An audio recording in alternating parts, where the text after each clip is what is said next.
मनसेचे अध्यक्ष राज ठाकरे यांनी निवडणूक आयोगाला थेट आव्हान दिलेलं आहे। जोपर्यंत मतदार याद्यांमधला घोळ सुधारत नाही तोपर्यंत निवडणुका होऊन देणार नाही आणि जर तुम्हाला निवडणुका घ्यायच्या असतील तर मतदार याद्यांमधला घोळ पूर्णपणे निस्तरा, राज्यातल्या सगळ्या पक्षांचं एकमत होऊ द्या आणि मगच निवडणुका घ्या आणि त्याच्या आधी निवडणुका घ्यायची हिम्मत केली तर गाठ माझ्याशी आहे। हे राज ठाकरेंचं वक्तव्य। त्याच्यानंतर सगळ्यांनाच असं वाटलं की राज्यात आता निवडणुका या पुढे ढकलल्या जातील। मात्र राज्यामध्ये स्थानिक स्वराज्य संस्थांची निवडणुका पार पडण्याची जबाबदारी ही निवडणूक आयोगाची असते। एकीकडे केंद्रीय निवडणूक आयोग म्हणजेच भारत निवडणूक आयोग आहे, तर दुसरीकडे राज्य निवडणूक आयोग आहे। आणि या सगळ्या गोष्टी सुरू असताना महायुतीनं म्हणजेच भाजपा, शिवसेना आणि अजितदादांची राष्ट्रवादी यांनी निवडणुकांना सामोरं जाण्याची तयारी केलेली आहे। इतकंच काय, कोणत्या महापालिकांसाठी युती करायची, किती जागा लढवायच्या, त्यांचा हा फॉर्म्युला सुद्धा तयार झालेला आहे। नेमका महायुतीचा फॉर्म्युला काय आहे आणि कशा पद्धतीनं ते महाविकास आघाडीला धोबीपछाड देणार आहेत, जाणून घेऊयात या व्हिडिओतनं। नमस्कार, मी तुषार शेटे, महाराष्ट्र टाइम्स ऑनलाईनच्या या व्हिडिओमध्ये आपलं स्वागत।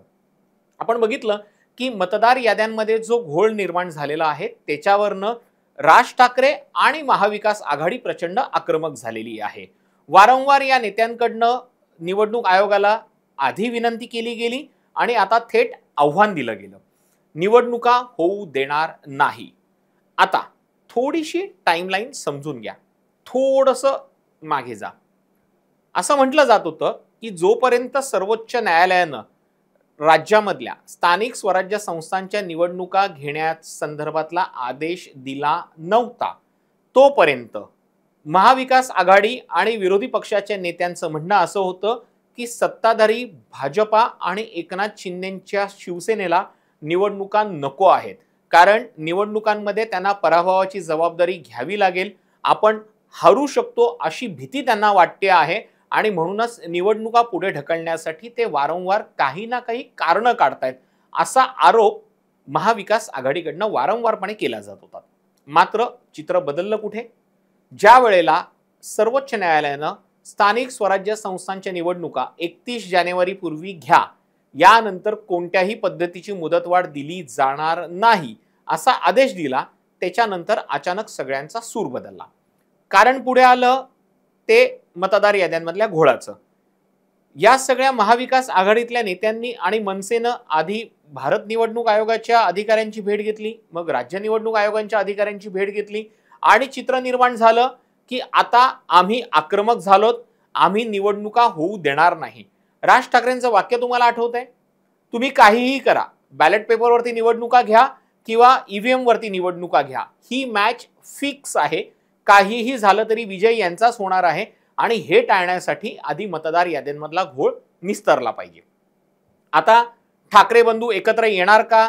ठाकरे बंधू एकत्र आले तर त्याचा महाविकास आघाडीवरती काय परिणाम होणार? कारण की राज ठाकरेंची हिंदी विरोधी भूमिका ही महाविकास आघाडीसाठी फायद्याची नाहीये।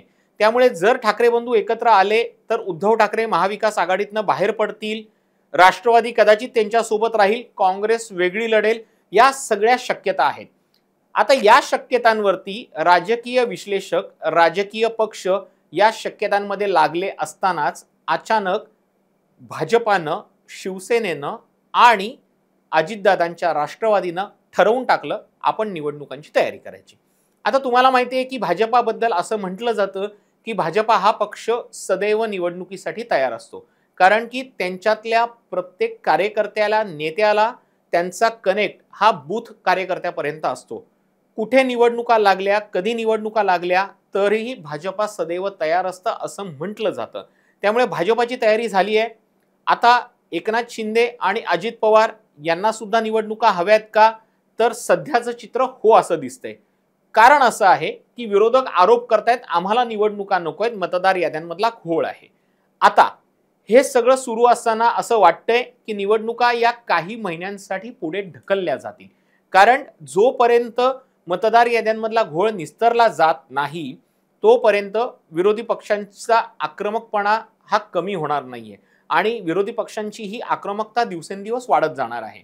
मग असं लक्षात आलं होतं की विरोधी पक्षांची आक्रमकता जर वाढली तर राज्य निवडणूक आयोग केंद्रीय निवडणूक आयोगाला कळवू शकतं आणि ते सर्वोच्च न्यायालयाला कळवतील की राज्यामध्ये सध्या निवडणुका घेण्याची परिस्थिती नाहीये. ही चर्चा सुद्धा रंगलेली आहे आणि जोपर्यंत मतदार याद्यांमधला घोळ सुधारला जात नाही तोपर्यंत निवडणुका होणार नाहीत. आता मतदार याद्यांमधला घोळ सुधारण्यासाठी किती वेळ लागू शकतो? ठरवलं तर 15 दिवस, ठरवलं तर 1 महिना, ठरवलं तर 6 महिने. त्यामुळे निवडणुका कोणत्या राजकीय पक्षाला हव्यात? सत्ताधारींच्या बाजूचं वातावरण असेल तर निवडणुका होतील, त्यांच्या विरोधातलं वातावरण जर असेल तर निवडणुका होणार नाही, हे लहान मुलंही सांगू शकेल. आता जो सगळ्यात महत्त्वाचा मुद्दा आहे तो हा आहे, विरोधकांना गाफील ठेवण्याची रणनीती ही सत्ताधाऱ्यांकडनं आखली गेली आहे का? आता 2 वक्तव्य मी तुम्हाला सांगतो. काही दिवसांपूर्वी उदय सामंतांनी एक वक्तव्य केलेलं होतं. त्यामध्ये ते असं म्हणाले होते की आमचा फॉर्म्युला फिक्स झालेला आहे. आता सगळ्यात पहिली गोष्ट, फॉर्म्युला केव्हा फिक्स होतो? जेव्हा तुम्ही सगळे मिळून निवडणुकांची तयारी करतात तेव्हा.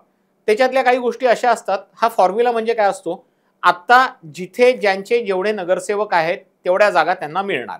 ज्या जागांवरती कमीच्या फरकाने जर त्या झालेल्या आहेत, म्हणजे समजा एक जागा असेल ती 400-500 मतांनी पडली असेल, 1000-2000 मतांनी पडली असेल, तिथे एखाद्या पक्षाचं प्राबल्य असेल, मात्र ती चुकून जागा दुसऱ्याला गेली असेल आणि त्या ठिकाणी एका पक्षाच्या ऐवजी दुसऱ्या पक्षाचा उमेदवार जिंकून येऊ शकतो, अशी शक्यता असेल तर तिथे त्या जागांमध्ये बदल होऊ शकतो.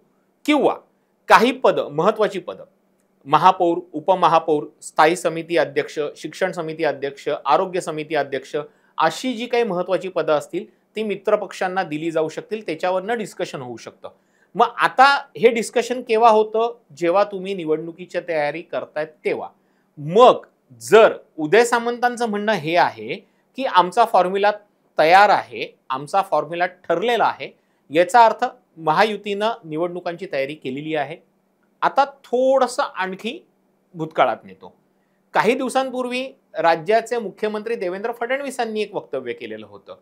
आम्ही महायुती म्हणूनच निवडणुका लढणार आहोत. जिथे जिथे शक्य असेल तिथे आम्ही युती करणार. जिथे शक्य नाहीये, जिथे दोघांची ताकद म्हणजे आमच्या मित्रपक्षांमधल्या 2 पक्षांची ताकद जास्त आहे, त्या ठिकाणी आम्ही स्वबळावरती निवडणुका लढवू शकतो. काही ठिकाणी मैत्रीपूर्ण निवडणुका लढवू शकतो, काही ठिकाणी विरोधात निवडणुका आम्ही लढवू शकतो. म्हणजेच काय, जिथे ज्याची ताकद ती ताकद आम्ही वापरणार आणि आम्ही तशा निवडणुका लढवणार. आता याच्यातला तिसरा मुद्दा, फडणवीस हे सुद्धा म्हणाले होते की आम्ही एकमेकांच्या विरोधात जरी उभे ठाकलो तरीही एकमेकांवरती टीका करायची नाही, असा निर्णय आम्ही घेतलाय आणि तसे आदेश आम्ही आमच्या कार्यकर्त्यांना दिलेले आहेत. म्हणजे याचा अर्थ महायुतीनं निवडणुकांची परिपूर्णपणे तयारी केलेली आहे. आता जर महायुतीनं निवडणुकांची तयारी केलेली आहे, दुसरीकडे महाविकास आघाडीमध्ये मनसेला सोबत घ्यायचं की नाही घ्यायचं याच्यावरनं वाद सुरू आहेत. मनसेला जर सोबत घेतलं तर मतांवरती किती परिणाम होईल? मनसे सोबत आली नाही आणि उद्धव ठाकरे आणि राज ठाकरे हे जर एकत्र आले आणि महायुतीची फाटाफूट झाली तर काय होणार? या सगळ्या विचारामध्ये महाविकास आघाडीचे नेते अडकलेले आहेत. आणि दुसरीकडे महायुतीकडनं असं चित्र निर्माण केलं जातंय, 2 ठाकरे बंधू हे ठाकरे ब्रँड म्हणून एकत्र आले तर त्याचा परिणाम हा महायुतीवरती होऊ शकतो, असं चित्र जाणीवपूर्वक निर्माण केलं जातंय. ही आतली बातमी आहे, सूत्रांची बातमी आहे आणि ही महायुतीच्या ज्येष्ठ नेत्यांकडनंच पेरलेली बातमी आहे. याच्या मागचं कारण असं आहे की जर ठाकरे ब्रँड एकत्र आले, असा आपण जर एक ऑरा निर्माण केला तर कार्यकर्त्यांमध्ये तशा पद्धतीचा कॉन्फिडन्स येऊ शकतो. मनसे आणि ठाकरेंची शिवसेना हे एकत्र येतील, त्यांचा कॉन्फिडन्स वाढायला सुरुवात होईल आणि त्यामुळे महाविकास आघाडीमध्ये फूट पडू शकते, जी भाजपाच्या पथ्यावर पडणार आहे. आता कळलं तुम्हाला राजकारण काय असतं ते. त्यामुळे ठाकरे ब्रँड पुढे करून महाविकास आघाडी फोडायची, त्यांना गाफील ठेवायचं आणि आपण निवडणुका जिंकायचा, हाच महायुतीचा प्लॅन आहे. आता त्यांचा हा प्लॅन किती सक्सेसफुल होतो, किती जागांवरती महायुती जिंकून येते, कोणत्या जागांवरती त्यांनाच त्यांच्या महायुतीतल्या पक्षांकडनं आव्हानं मिळतात, हे आता अवघ्या काही दिवसांमध्ये कळणार आहे. आणि ज्या दिवशी निवडणुका घोषित होतील त्यानंतर महायुती आणि महाविकास आघाडीच्या नेत्यांची बदललेली भाषा आपल्याला सगळ्यांना पाहायला मिळणार आहे. तुम्हाला हा व्हिडिओ कसा वाटला आम्हाला कमेंट करून नक्की सांगा. तुर्तास इथेच थांबतोय. धन्यवाद.